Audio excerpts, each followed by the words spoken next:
उद्धव ठाकरे मुख्यमंत्री पदाचा चेहरा घोषित होण्यासाठी मागे लागलेत आणि काँग्रेस पक्ष त्यांना नकार देण्यात रमलेला आहे. पण शरद पवार मात्र अधिकाधिक आमदार महाविकास आघाडीमध्ये आपले कसे होतील, राष्ट्रवादी शरद पवार गटाचे कसे होतील, याकडे शरद पवारांचं लक्ष आहे.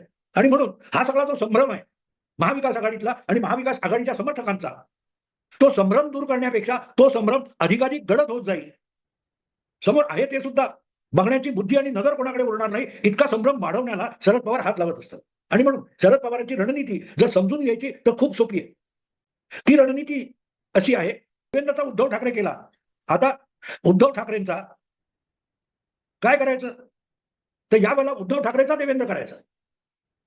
उद्धव ठाकरेंचा वापर करून निवडून आलेल्या सर्वात मोठा पक्ष आणि क्लिअर महायुतीला बहुमत असताना सुद्धा देवेंद्र फडणवीसांना विरोधी पक्षात बसवण्याचा डाव शरद पवार खेळले आणि त्यासाठी त्यांनी उद्धव ठाकरेंचा वापर केला. आता उद्धव ठाकरेंना